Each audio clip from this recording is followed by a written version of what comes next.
Hey guys, welcome back to my channel. आज मैं आप सबके लिए बेबी ब्लाउज़ की cutting and stitching full tutorial लेकर आई हूँ। आई होप आप सबको पसंद आएगा। अगर आप मेरे चैनल पर नए हैं तो मेरे चैनल को सब्सक्राइब करें, लाइक करें और शेयर करना ना भूलें। तो चलिए वीडियो को स्टार्ट करते हैं।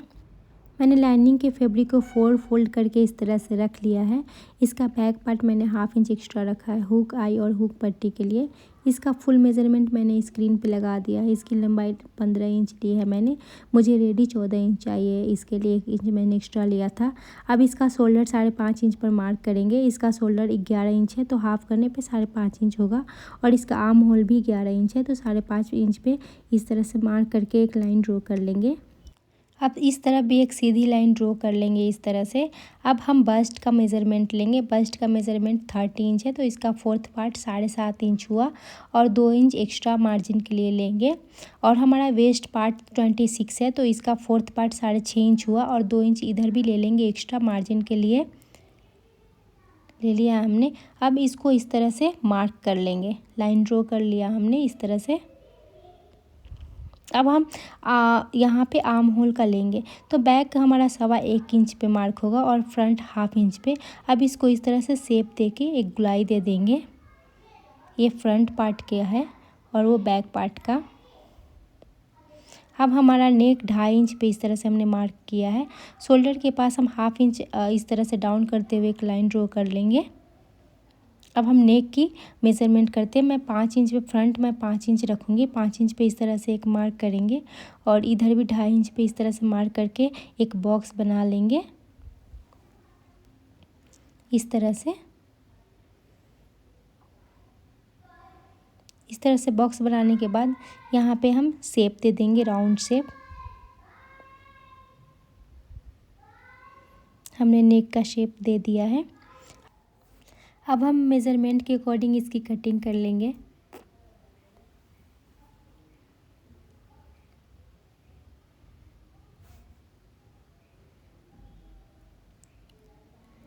कटिंग कर ली हमने।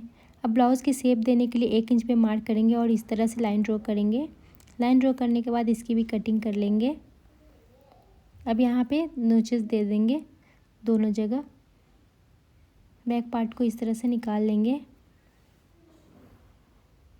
ये फ्रंट पार्ट है।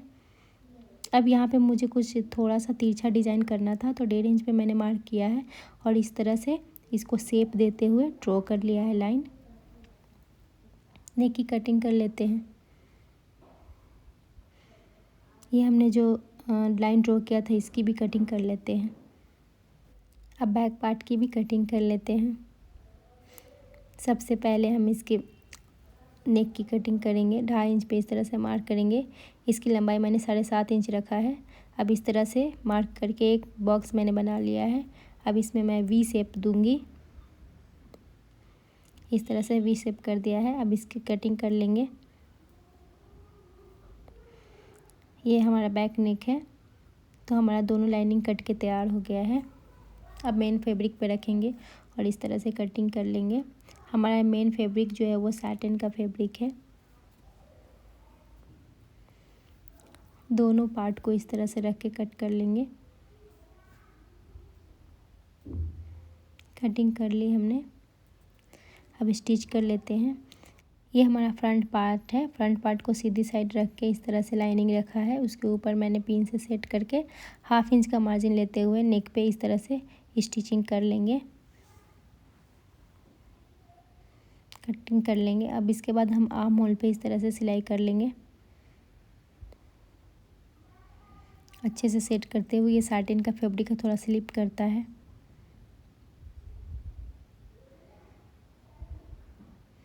दोनों आर्म होल पे इस तरह से सिलाई कर लेनी है। मुझे ये स्लीवलेस ब्लाउज़ बनानी है इसलिए इसको पलट देंगे।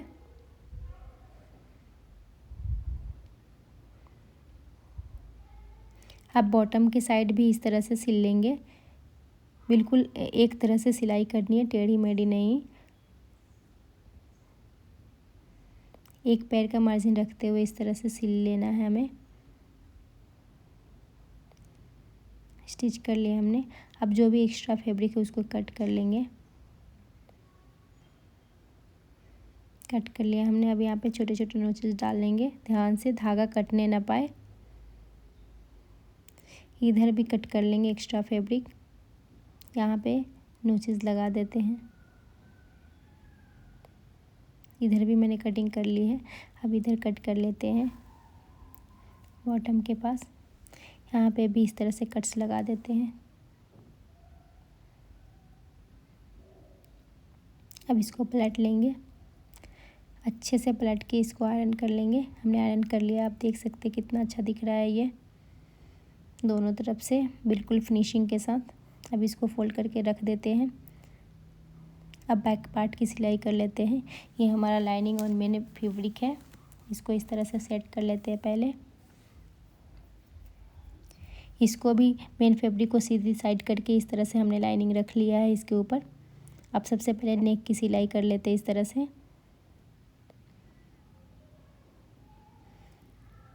इधर भी कर लेते हैं आर्म होल की सिलाई।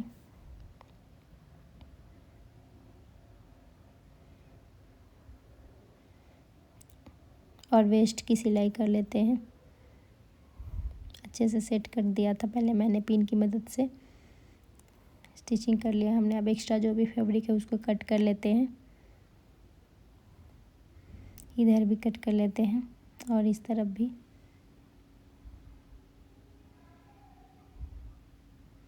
छोटे छोटे नोचेस लगा देते हैं। अब इसको पलट लेंगे, अच्छे से पलट के आयरन कर लेंगे दोनों पार्ट को। आप देख सकते हैं दोनों पार्ट को अच्छे से पलट के मैंने आयरन कर लिया है इस तरह से। अब इसको शोल्डर को इस तरह से जॉइंट कर लेंगे। दोनों पार्ट को सीधी साइड पहले रखेंगे इस तरह से, और बिल्कुल एक पैर का लेते हुए मार्जिन स्टिच कर लेंगे। अब इसको पलट लेंगे। पलटने के बाद उल्टी साइड पे भी इस तरह से स्टिच कर लेंगे। इससे हमारा शोल्डर बिल्कुल फिनिशिंग के साथ स्टिच हो जाएगा।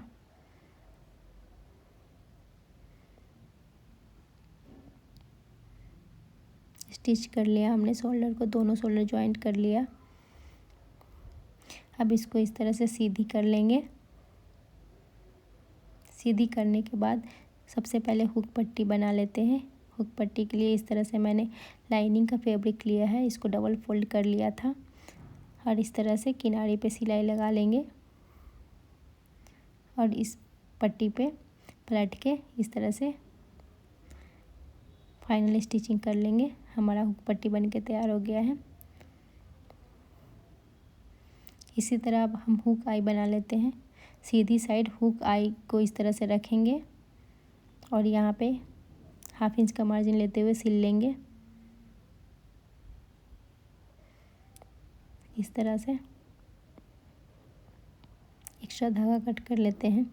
अब इसको इस तरह से फोल्ड करेंगे, डबल फोल्ड करेंगे इस तरह से और बिल्कुल इसकी किनारे पे सिलाई लगा लेंगे अच्छे से सेट करते हुए। हुक पट्टी में डबल सिलाई लगता है, तो इस तरह से हमारा हुक पट्टी भी तैयार हो गया है। हुक आई देख सकते बिल्कुल फिनिशिंग के साथ। अब ये दोनों पार्ट को सीधी साइड इस तरह से रखेंगे और बिल्कुल एक पैर का मार्जिन लेंगे, बिल्कुल थोड़ा सा फैब्रिक पकड़ेंगे और इसके किनारे पे इस तरह से सिलाई लगा लेंगे और हमारा जो भी एक्स्ट्रा धागा है कपड़ा है कट कर लेंगे और इसको इस तरह से पलट लेंगे। दोनों तरफ मैंने सिलाई लगा दी है। इस तरह से पलट लिया हमने। अब मेज़रमेंट के अकॉर्डिंग इस पे सिलाई लगा लेंगे।